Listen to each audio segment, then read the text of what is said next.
Okay, I'll get started. We're really running out of time. Thanks for joining me in here. Welcome to Riga. Like Bitcoin, Riga really is the Honeybadger. Terribly difficult to kill. Was contested by the Russians, the Danish, the Swedes, the Teutonic Knights, and still somehow escaped destruction until the Second World War. And also specialized in the products of the bee, like wax, and then some furs, not of the Honeybadger, but other mammals. And the reason it was so resilient is that it was part of a very resilient network. So what Bitcoin is to fiat money, the Hansa is to the modern centralized state, a network of merchants which emerged after the downfall of other empires. The Romans fucked up the money, you all know that. After continuous debasement, Rome fell. And we see that with hordes disappearing. Hordes of Roman coins are disappearing in the Baltic. And another coin appears. Another empire takes the spot, Islamic empires. Unfortunately, they are demanding mainly slaves as the merchandise of choice. And we see that within empires, usually there's a lot of trade, but it tends to be kind of destructive trade. So during the Roman Empire, a lot of provisioning of troops, tax farming. During Islamic times, slavery. And unfortunately, the Samanid Empire fell down as well. And one of the few good things about the quite brutal Christianization here is slavery was outlawed. And so this trade revenue disappeared as well. Unfortunately, when empires fall, in particular empires based on debased money, then there's space for constructive trade. And a very constructive, very important trade emerged. The main staple was salted herring, and that really was the source of survival for large parts of Europe during winter time. The main source of protein, because it's quite durable. It can be shipped, and that was one of the bases for the fortunes of the Hansa, Baltic Hansa merchants. So now this network of merchants seems quite similar to what we have with the old Greeks, the city-states, and the northern Italian merchants. And even the Baltic Sea has quite some similarities to the Mediterranean, so that there's even one historian who claims that the old Greeks must have come originally from the Baltic, and he thinks that the Homerian epics actually are taking part in the Baltic Sea. But there's one crucial difference. The Baltic Sea is much rougher, and shipping was much more difficult. So there is the main difference here, and one of the reasons why the Hansa was just a success story. It survived for 500 years, which is very unusual for such a league of cities and merchants to survive. And the main reason is for the rough sea, merchants had to cooperate, whereas the Greeks and the Italians were in a kind of cutthroat competition, killing each other off. The Hansa, Baltic Hansa merchants cooperated. They went in convoys. So of course, if you have more traders, your margins go down, difficulty adjustment, as you know, but you have a more stable flow and you have survival. So Hansa originally means the convoy of merchants. It's a group of warriors and merchants banding together and having some kind of autonomy in their joint cooperation. So there are two main reasons for why the Hansa survived for so long. And then I'll give you the reason for its downfall as well. The two main reasons are decentralization and sound money. The Hansa is very unusual, is that it was a headless organization. So sometimes called the Hanseatic League, that's wrong. It was not one league, it was many leagues of different merchants and cities for different ends. So actually it had no president, no budget, no army, it's just contractual, no coercion. Merchants contractually agreeing to join the means for common ends, and that makes it quite unusual. Now this decentralization went very, very far. About 200 cities at its peak joining in, each city having thousands of merchants, with also jointly cooperating on the infrastructure that they're building up and with the contours, the trade posts that they are using. They were very much in favor of good incentives by making work this decentralization. So it's generally small ventures with 2 to 3 merchants. The captain of a ship had to be married and having kids so that he has a reason to return. And he had to have skin in the game. Usually a third of the capital invested was with the captain, and the rest with the merchants staying home and then taking turns. The defense was organized in associations. In Riga, it was the Company of the Black Hats. Those are the unmarried merchants, more or less, that band together in a club, learn the trade, but as well take up the task of defending the city when necessary. The main defense of the Hansa was threatening exit, telling a city or prince who's mistreating you, okay, we go another place and take our business with us, and that was quite successful. So also the merchants were lured by the city. There was a competition between the city. Riga attracted 1,400 merchants, and it attracted them by granting privileges. But privileges is a wrong term for it. So one of the privileges that was granted to a merchant is you have the privilege not to be plundered, which of course shows you that it's rather a legal structure. Another part of this decentralization is a totally different understanding of law. The merchants called law Kure, and that is like Kür in German, is choice. And it means basically you choose the protocol with another merchant. And it's just important that the two merchants agree on the same protocol, and you have layers of protocols. So you could pick some of the protocol from the Hamburg, the Lübeck law, Riga law, Visby law, and so on, and you just combine it to have a perfect fit. So it's not this one-size-fits-all territorial law, which it existed as well. One example is the Golden Bulla, and that claims it's illegal for cities to join associations. That's the Fiat law. It's one of the first Fiat laws in Europe, this Golden Bulla, basically claiming that the Hansa is illegal. Of course, fortunately, it could be ignored by the merchants for quite a long time. Their decision-making was consensus-based. It was not party rule, it was not majority rule even. It's just merchants representing the interests of their guilds and cities and coming together and trying to find a consensus and then adopt their behavior as such. And if you can't find consensus, of course, then you part ways, go for other cities, other contours, you change your partners, your trading partners. So at times it made it hard, of course, to get together, but in the long term, the advantages of this kind of decentralization prevailed. So the second base of the success story of the Hansa, as I said, sound money, was quite a turmoil in minting.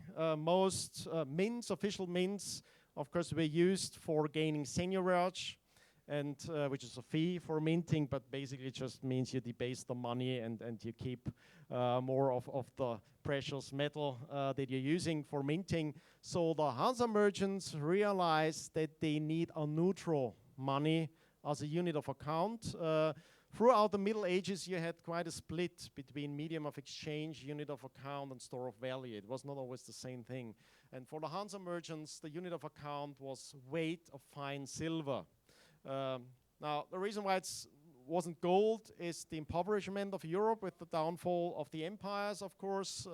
So the purchasing power of gold was a bit too high. Then, of course, there was more emperors minting gold for like the princely precious metals, so more debasement in gold coins until the northern Italian merchants had the Ducat and Florin standards, which of course were sound money as well. But up in the north, because I mean wealth had to pick up, it was usually silver money. And the standard was the mark, the Hansa mark, and mark is just the denomination of a weight, specified weight of fine silver, which wasn't really minted. It's just you use it sometimes in a ledger to have like settlements between merchants, and the merchants of course knew they had to verify. Don't trust a coin, you have to verify it. Everyone had a fine scale. Interestingly, in the empire, the possession of fine scales was outlawed as well. Of course, you can see the reason for that and what kind of competition there was. Of course, every merchant had a fine scale, and they knew that you have to wait and figure it out. And the original banks, of course, are money changers. They are verifying coins and figuring out what's the fine silver content and what kind of coins have which exchange rate to other coins as well. The best development of that kind of sound money standard was the Hamburg Mark Banco standard, where you have a kind of bank which is really just verifying and putting in a ledger these merchant claimants against each other and figuring out the coin payments and crediting you with the fine weight silver in this ledger. Now, ledgers were very important in Hansa times. They usually stored at the town hall. The town hall was heavily protected in the center with a lot of art and culture put into the town halls as well. And the Hansa culture didn't have too much poetry and not so much sculptures, of course, of heroes. It was mainly a kind of citizen art with a lot of wood carvings, some ceremonial art, and then the high art of chronicles. So there was a literature in the original Low German. It's not poetry, it's chronicles. So some of the best history writing comes from the Hansa times, with really people putting up a ledger with time-stamping events and figuring out what was really the order of events, which was, of course, crucial for the kind of reputation linked to the merchants. There was a book of outlaws, which was really thin, interestingly, so the incentive system must have worked very well. And one example, in Riga, once there's a shipment of cloth coming in, and the merchants realize, oh, the quality is really bad of that shipment. So what do? They look into the ledger and figure out where it comes from. They send it back to Visby, which is on the island of Gotland, which is now part of Sweden. And in Visby, they look into the ledger and they figure out, oh, it has come from Lübeck. So they send it back to Lübeck, and in Lübeck they look into the ledger and they figure out which merchant was to blame. And of course, he has to assume all the cost and restitute. That was the kind of reputation mechanism working out really well, because now everyone, of course, who was an equity partner in the venture has to bear the cost. And there was just one shipment that's happened rarely, because you could always figure out this kind of reputation mechanism. So what led to the eventual downfall of the Hansa? Of course, the main competition is by the two form of bandits. Every one of you knows the banksters and the stationary bandits, the kings or princes, plunderers in two ways. And the crucial element was those people in modernity working together. It started with, like for this area, main competition coming from the southern German bankers like the Fuggers and so on. And they realized something which is crucial for modernity and the modern state. You can monetize state debt, and you can use that to outcompete everyone. So the Fuggers made a hell lot of money by not only lending to kings, the Hansa merchants did some small-scale lending to princes and kings as well, of course, but pretty soon they realized that it's not good business. Doesn't work out that way. If you can create money, it's really not worth it. But the Fuggers found out, no, you can take a collateral for that, and you can make it work. And what's, of course, the best collateral is the right to plunder. So they just took it as a collateral. And it was not only the right to plunder, like taxing, it was also the right to sell indulgences. So some people figured out, okay, I could buy a church office. That's quite expensive, because, I mean, it's a lot of people to pay off for all this fakery.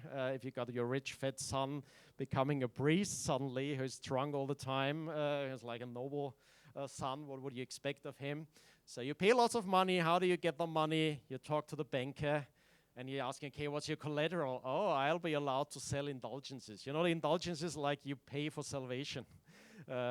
Someone is sinning by plundering, and then he goes to you and says, okay, priest, what should I do? I have really bad consciousness. Oh, no problem, no problem. We have like a price list here. Look at the sin you've done, and you pay the money. So it was this banking on indulgences really where the Fuggers made lots of money, and they invested in industries, outcompeted the Hansa merchants.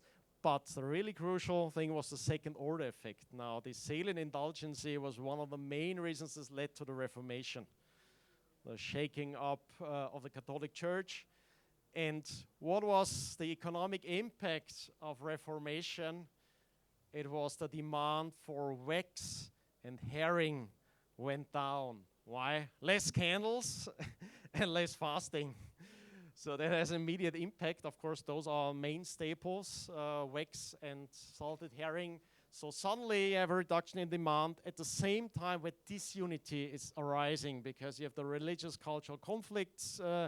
Um, some cities like Riga was part of an archbishopry, so it was like the merchants following the missionaries, and the missionaries bringing Christianity by sword and by persuasion, usually a lot of swords and a little less persuasion by the Teutonic Knights, who themselves worked as merchants as well and were part of the Hansa, the only like kind part princes. And that, of course, was part of the downfall as well. You had some government-like entity there. So the Teutonic Knights are really something in between, like crusaders who claim to be missionaries, but in fact are kind of warrior merchants, rising up a modern government in the Livonian state that they created. And of course, there you have all the challenges of politics and uniting in war. So the Reformation brought this unity, and it brought a downfall in demand for the main staple goods. And at the same time, those enriching themselves could provide funding for industry, economies of scale, providing the same goods. They bought mints as well and engaged in money production. But the more important money production is the banking, that they figure out fractional reserve banking and, more importantly, monetizing of debt, which of course led to more money to be able to be given to governments, kings and princes, which of course fostered the uprise of the centralized state. Before that, usually a good merchant city would have a much higher credit than a prince, because it's much more evident that a merchant will be able to repay you than someone whose business is only plundering. So they had better credit, and they were able to defend themselves in a better way, because it was like people really protecting their homes and their merchandise. So that's why they withstood for quite a long time, even militarily. But then, of course, if you can make it up with money and you figure out there are even soldiers for sale, a new trade emerges. And that's like entrepreneurs organizing people fighting for you, and organizing like poor German, poor Swiss guys and sending them over for the fiat money created and make them wage wars for you. So that was really the uprise of the modern state. Unfortunately, the Hansa, and mainly maybe because they had the Teutonic Knights there, they couldn't separate themselves from these emerging ethnic principles, so they started to protect themselves. They forbade it to sell ships to non-Hansa merchants, which of course led to the downfall of the ship productions. The Dutch took over and were much more innovative and had the better ships later on. They disallowed trade with non-German Hansa people for a while. Even Slavs were outlawed in participating. They were skeptical about credit usually, so it was very much equity focus. There was one Riga banker who wanted to set up a bank. He couldn't do it in Riga, he had to go to Stockholm. There he issued the first paper money in Europe, but of course it was only a very short history because he didn't have the backing of a state. So the Hansa merchants were very reluctant towards credit. And the reasons were they thought credit increases conflict and credit increases risk-taking.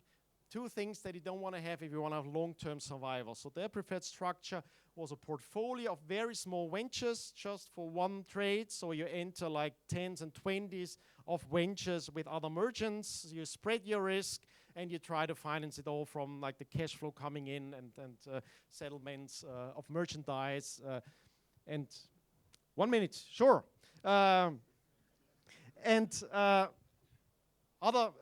Another challenge, and that's maybe quite relevant for the future, is because they try to do without kind of credit, and they didn't have a hinterland to control with industrialization, they were falling back. They were quite strong in energy revolution based on wind and water, but when it went for modern industrialization, they fell back. They were outcompeted because it's really difficult with industry. It's immobile and it can be plundered. So you tend to make arrangements with the princes and the stationary bandits, and they take part, of course, of the revenue as taxes and use them to get ever stronger. So there was a challenge of this network of merchants funding industry, investing in industry, and producing the goods they would sell and be innovative, because if you're just depending on a few staples and demand disappears and you're not innovative in the sense of production, you have a hard time coming up with the new goods and new demands. So that's one of the major challenges here of a trading-focused network of people. They couldn't figure out how to finance industry. I think they would have if it wasn't for the competition out there. I think we are now in a quite similar phase of what happened with the downfall of the Roman Empire. It's like the end of unsound money-backed political order. And I think we're, in the best case, walking towards an economic order and political order which is much more resembling what we had in the Middle Ages. And I think there are a lot of lessons to be learned from the Hansa merchants, the virtue of decentralization, and the challenge of diversifying in the industry and coping with the fiat entrepreneurs who, of course, are getting rich by providing that kind of destructive trade that usually is linked to empires rising. So thanks for your patience. I'll really try to cram up 500 years in 15 minutes. I hope I did a good job.